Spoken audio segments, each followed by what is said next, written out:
back. The red light is on. My name's Dave Van Auken. I'm here right now. Bare Knuckle FC Flyweight Superstar, 5-1 underneath the banner. Jarod Kid Gotti Grant. What's up, man? How are you? What's up, man? How you doing?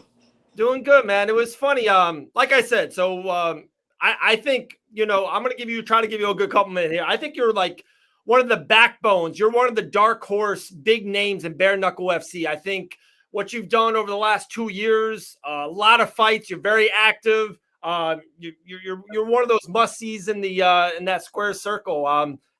Just hit me off there. How has been the last 2 years debuting for Bare Knuckle? This is about to be your 7th fight coming up at KnuckleMania. We'll jump in that in a second. But just where has this 2-year run been for you? Man, it's been amazing. Like, I have gotten so many opportunities to become a superstar, I've made a name for myself. I got labeled as the youngest world champion in BKFC history. So that was like literally, that was my goal from the start that I said I wanted to do when I debuted. Yeah, I told everybody, if you go back in my old interviews, you'll be able to see, like, I was telling everyone, like, I'm going to be the youngest world champion in Bare Knuckle. And then I made it happen in New York. Man, that's awesome. That's awesome. And also, too, to me, it's one of the limelight divisions for Bare Knuckle FC. You've had, guys retired and new champs and all that stuff and multiple champions. And some of the best fights in the history of the sport has been in that division. Just as a whole, where do you kind of put the flyweight division in Bare Knuckle as a whole? I know the heavyweights get a lot of limelight. Some of the girls divisions get a lot of limelight. Where do you think the flyweights are kind of pound for pound?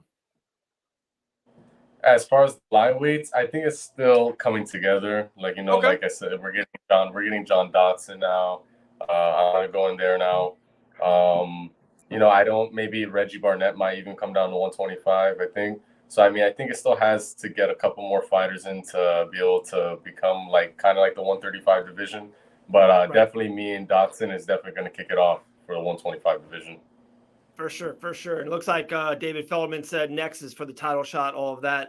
Yeah. All right, let's talk about KnuckleMania 3, Albuquerque, New Mexico. As me, back in the day, we play high school basketball, or I'm always a Derek Jeter guy. And he always says he always loves being on the road. He always loves kind of shutting the crowd up. Dotson's a big Albuquerque guy. I was actually at that first event in Albuquerque, New Mexico, and the crowd was crazy. Both brothers won on it. Where are you mentally going into it? Are you the same way? Like, I love being on the road, my man. There's nothing about us against the world momentum. How are you feeling about fighting in Albuquerque? I'm feeling good. Like, I like traveling, like this. Actually, I never used to travel as a kid or anything like that. So, like, now that I'm a professional fighter and I'm getting these opportunities to fight and seeing different places. So, like, I look at it more as like that, I'm getting the opportunity to go see different places and do my job, so, and have fun with it. So, but I'm really excited. I'm really excited to visit. I've never been there, so it's going to be a new experience for me. For sure. What's your thoughts on Dotson? A big name coming from the UFC and coming from different fighting organizations. I think he just fought MMA New Year's Eve, if I remember right. Big star around his name. I would assume that you like that. You want more eyes on your fight, and I would assume you would like how Dotson's going to bring more eyes on Jarod Grant, right? Yeah, of course. Probably him. He did his thing in the UFC back in the day. He's trying to do his thing in Bare Knuckle. He had a 40-second debut. He did what he had to with the guy he was fighting.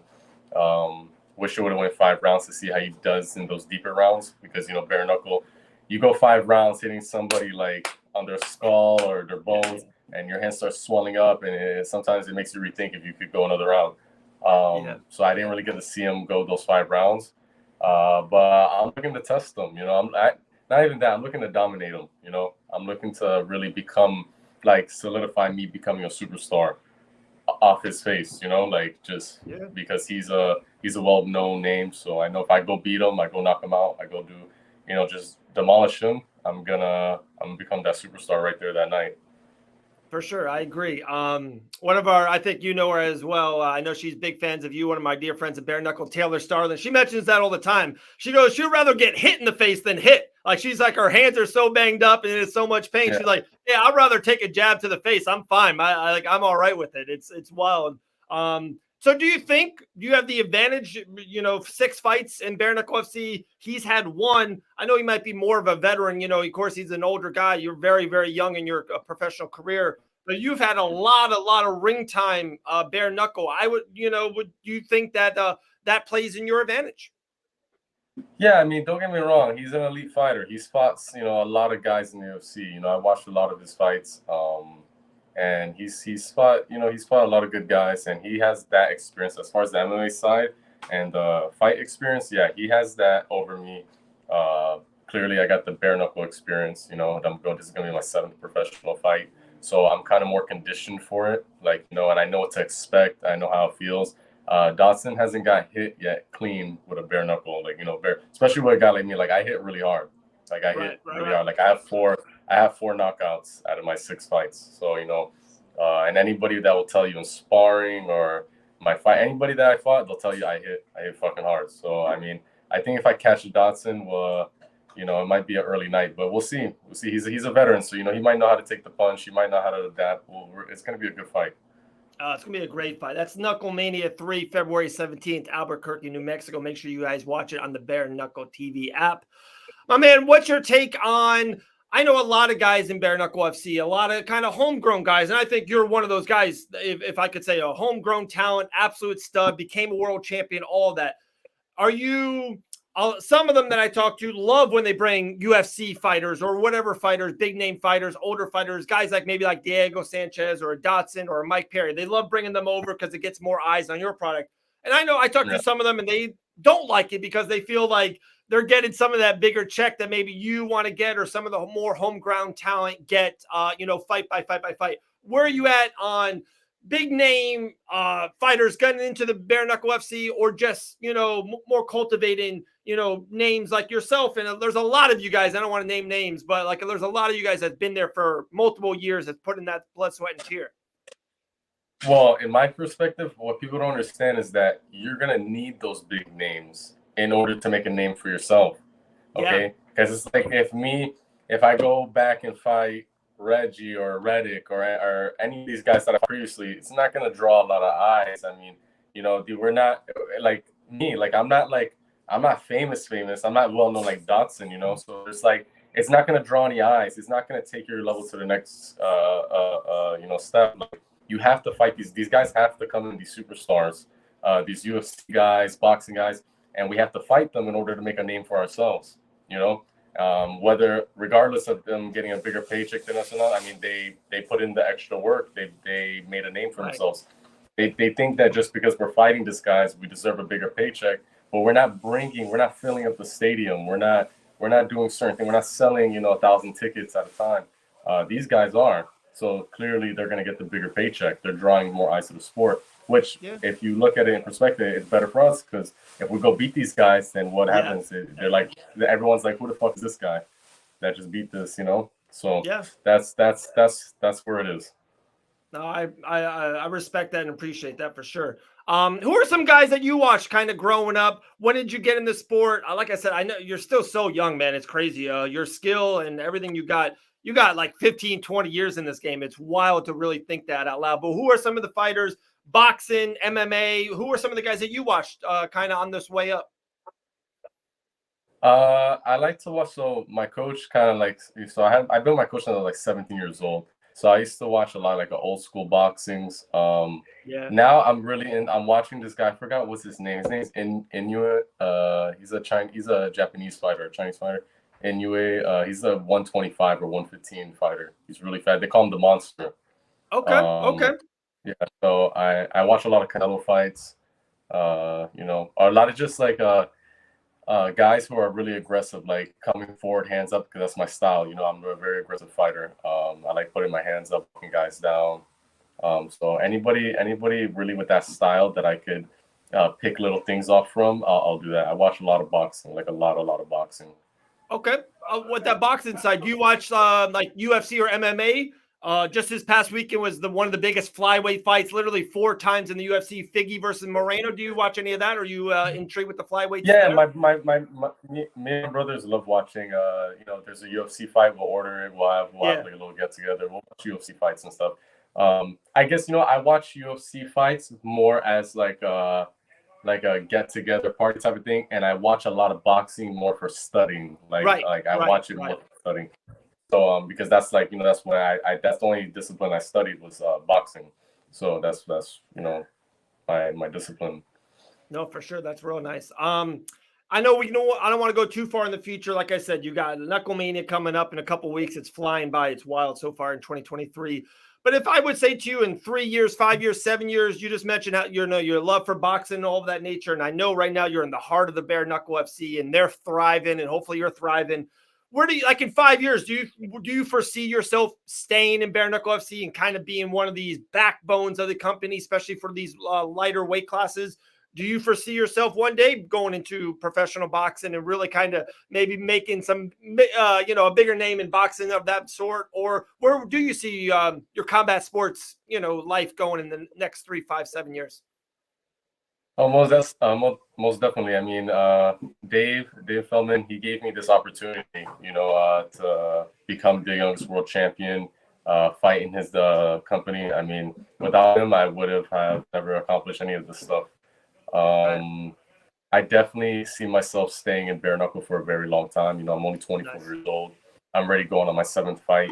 So, I even talk about having maybe 30, 40, professional bare knuckle fights, maybe more. We'll see how active I can go. Or, as long as I stay healthy and I don't get injured too bad, we'll see. I don't want to look too far into the future because anything can happen.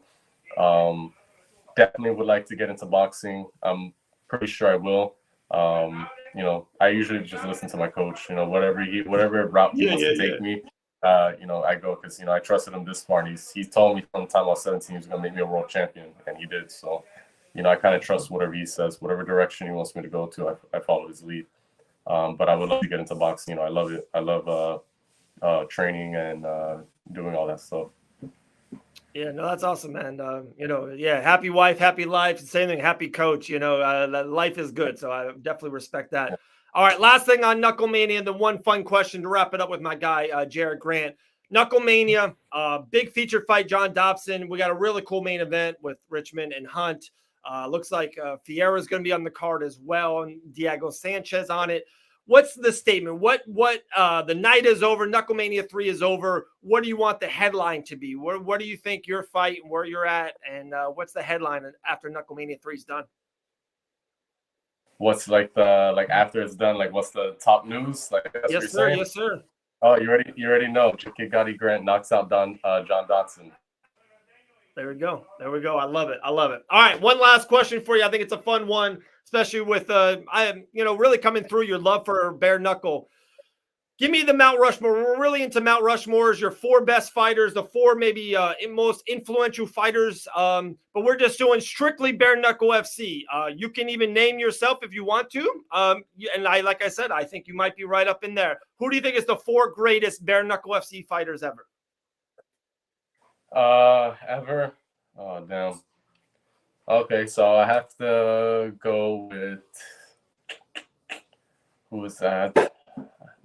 I have to go with Juggernaut. I have to go with Lorenzo Hunt. You have to go with him. He's doing his thing. He's already 10. He has 10 fights already, 9-1. I have to go with who else? Oh man, you caught me off guard. Palomino? Oh, definitely yes. Luis Palomino. He's 8-0. He's fought. He's fought a lot of guys. He's 8-0. I think he's the only one 8-0 in this company. Yeah, to me, my man, I talked to Luis numerous of times. He's the best I've ever seen in bare knuckle FC. Just he's so smooth with it. He can go in that salvage rat when he needs to. But the name of the game, not getting hit. He fights so many times, not getting hit. Absolute monster. Yeah. Third one would be who? Can I name a female fighter? Of course, absolutely. Yeah, you can. You gotta give it to Christine Ferreira. She's doing her. Yep. She's dominating nonstop.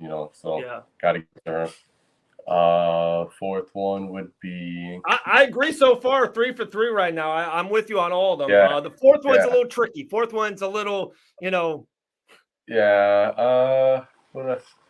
I'm trying to see. Who?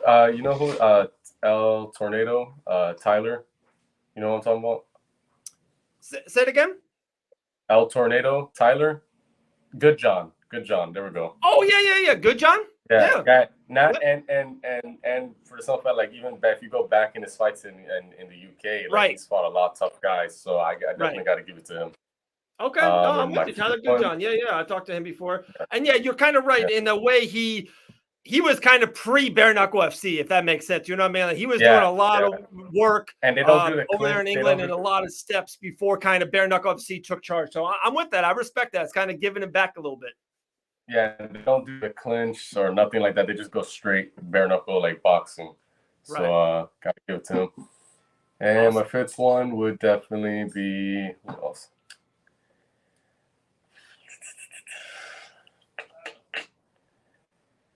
Man, you know what? I'm saying be a little selfish, man. I think your name can be on that list.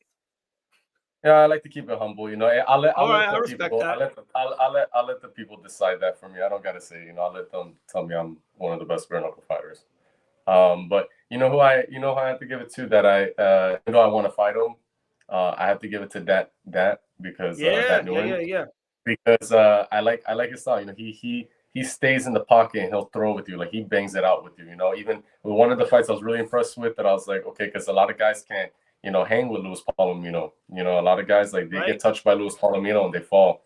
And he stood there with Luis Palomino, throwing a lot of punches, staying in the pocket with him. So I got to give it to him for that one. I agree. That's a great list, my man. Jarod Grant, 5-1 underneath the Bare Knuckle FC banner, fights John Dobson, KnuckleMania 3 on February 17th. My man, platform is yours. Last words is yours. Anything you want to promote, push, social medias, anything like that? Take it away, brother.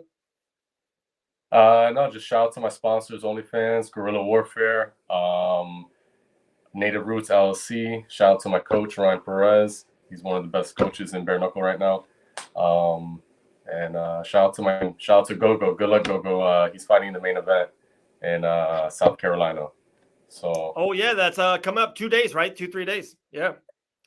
Awesome. So Jarod, man, very good talking to you. Happy we finally met. And I'll talk to you after a successful KnuckleMania 3, all right? Talk to you, man. Thank you so much for having me. All right, brother. Appreciate it.